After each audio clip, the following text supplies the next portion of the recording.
Well, realistically, it's one of the craziest propositions of all time.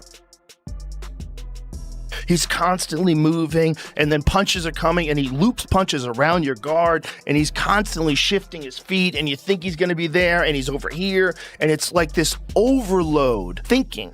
It's not a casual, relaxed fight where you can kind of move around and get your groove, and he's going to stay on the outside, and you're going to... No, it's just constant. For me, personally, I'm on a different level than everybody. And when it comes down to boxing, because Devin, he's a boxer. Joe Rogan was blunt when talking about a possible matchup between Devin Haney and Shakur Stevenson, delivering a stark warning about the risks of underestimating Stevenson's lightning-quick reactions and relentless combination punching that could easily overpower Haney. Terrifying human being. Terrifying. Every aspect of your senses at every moment. He's constantly moving, and then punches are coming, and he loops punches around your guard. This is like they're throwing insane money at people. They're throwing nutty sums of cash at people to make amazing fights happen. Like this has always been the hiccup in boxing, is that people don't want to fight certain people because they want to protect their record.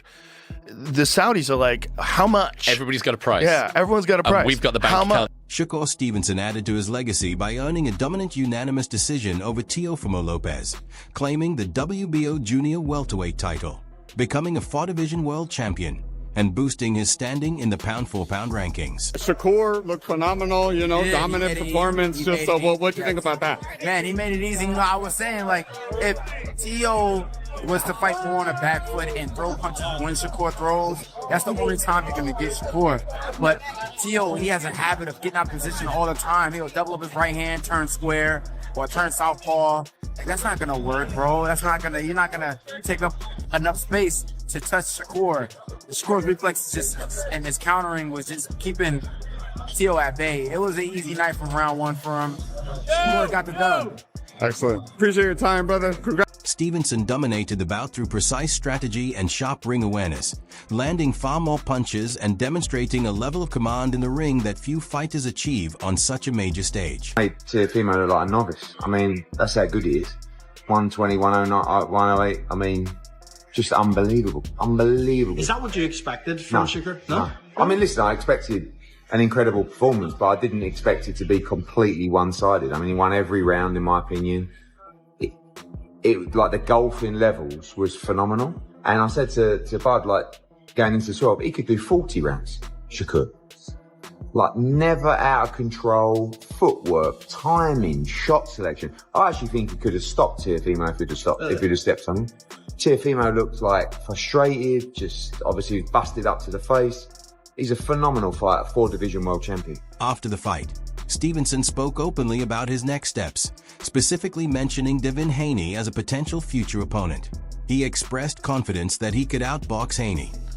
He's a boxer. It's not like he's a stone cold killer who's just gonna go in there and try to knock me the out. Yeah. He's gonna try to outbox me. I'm the greatest boxer. How do you...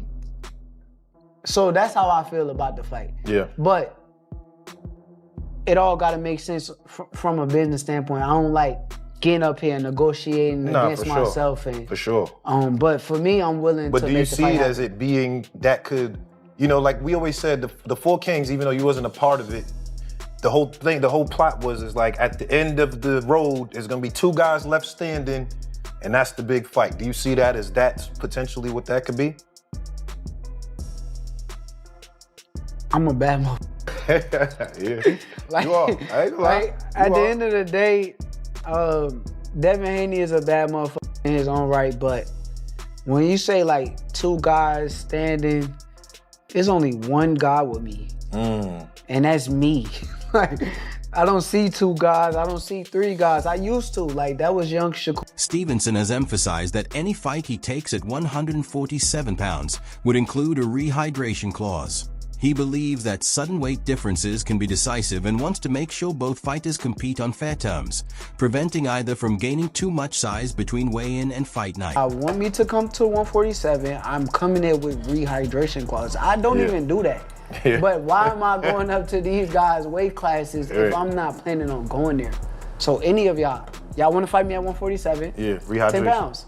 10-pound That rehydration. mean- Like that the IBF rule, basically. You gotta understand, that means on fight night, when we get in the ring, they're gonna be 157, maybe 158. Max. No bigger than 160 that night. Right. I'm cool with that. So if we could get it like, all right, like the IBF But- rule, 10-pound rehydration. Yes, but Okay. think about it. If there's no rehydration clause, these guys gonna give it up to 170 pounds. Yeah, 175. I'm in the 140s on fight night. Yeah.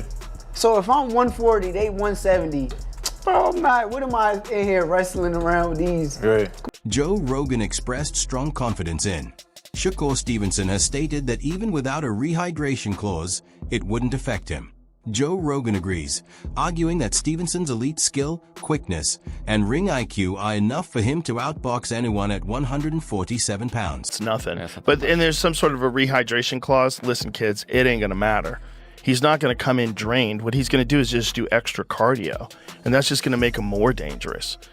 He's going to be terrified. Terrence Crawford has lauded Shakur Stevenson's abilities, noting that many fighters seem hesitant to face him. He implied that Stevenson's technical skill and tricky style make him a matchup others are reluctant to take on. The reason why certain fighters didn't want to take the chance to step in the ring with this fighter. He's great. A lot of people started saying, oh, he's a runner, he's this, he's that. Just to detour people from being excited to see him fight because he's not knocking people out and all that crazy stuff. But they would see why people really don't want to get in the ring with him come tomorrow. I know you've shared the ring with him, sparring plenty of times. What makes Shakur Stevenson great? What makes him different? What makes him, I don't want to say an ilk of yourself, but in the same kind of era, the Bud Crawford era, he's got a Shakur Stevenson era coming through. Everything.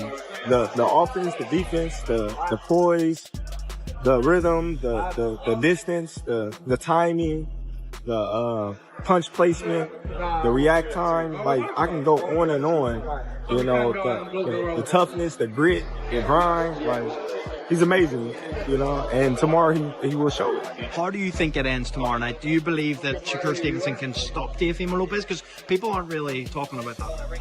Listen, if T.O. get out of line, you know, he can get hurt. You know, but I see Shakur outboxing him to a decision, a unanimous. Stevenson believes he has outclassed everyone at 135 and 140 pounds, citing his wins over every opponent in those divisions.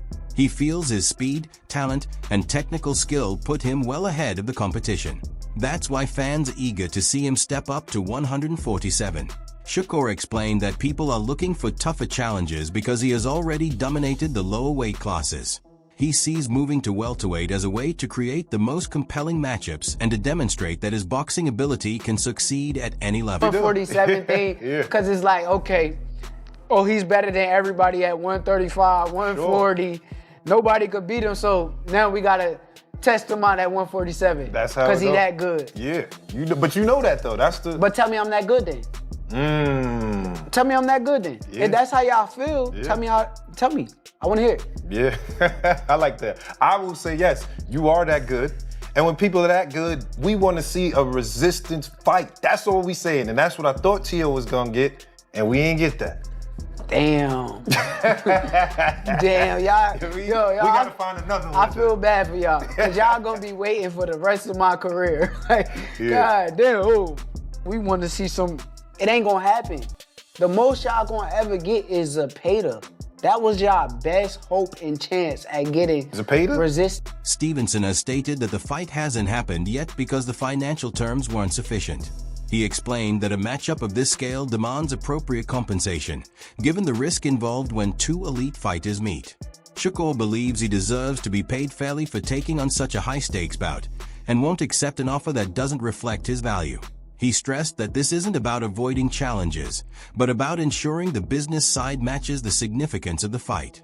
For Stevenson, the payout has to be right. He's asked you about, obviously, whenever you're going to fight Haney, because I think we keep hearing about the negotiations falling through. Is that fight ever going to get made? I would love for the fight to happen. Y'all can clearly see that I want the fight. Yeah. Is what's off about it still the split? I don't think that they want the fight to happen right now. Why would we fight this big risk fighter right now rather than wait a couple of years where we could make more money. But my only issue with it, right? Yeah. If that's the case, don't perpetrate. You talking big, but truth be told, you put me and him in a ring where nobody else can help him.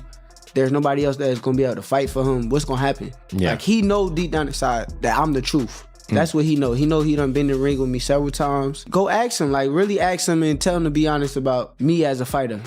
You'll really hear how he talk. Honestly, I think he's a good fighter, but I think that his level. Meanwhile, Devin Haney has repeatedly argued that Shakur Stevenson owed by declining the fight over the money. Haney pointed out that the 25% purse split he offered, despite being the smaller portion, would have made Stevenson earn more than he ever had in all of his past fights combined. Haney sees turning down that payday as a lost opportunity, both for legacy and financial reward. Shakur's resume, and look at my resume. Who's fought the tougher opposition, me or him? And the 25% would have been, bigger than all his fights put together he made. All put together? Put together. Were you shocked that he said no? Yeah, ego, made him say no. His ego and the people around him.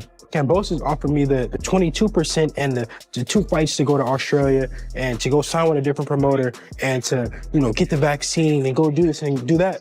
Now that I'm the champion and I'm giving somebody the offer to make more money than they ever made in their life, put together in all their fights, I'm the bad guy. I'm the bad guy. See, when I fought Kambosos, it wasn't for all the money. I was fighting for the same money that I was already making. I know that I could beat him. I know that once I win, I'm gonna be able to call the shots and make all the money myself. So now it's that time. And they don't want. Timothy Bradley Jr. has stated that Shakur Stevenson possesses everything needed to become boxing's next major star. He highlighted Stevenson's technical skill, defensive expertise, and ring intelligence, suggesting these qualities could help him shape the sport as fans begin to value precision and strategy over sheer power. Bradley believes Stevenson's disciplined approach and fight awareness set him apart, positioning him as a potential defining figure in boxing's future, especially as he continues to secure big victories and maintain his undefeated record. His remarks underline the idea that Stevenson's mix of skill and strategy makes him not only an exceptional fighter, but also a candidate to become one of the sport's most recognizable names.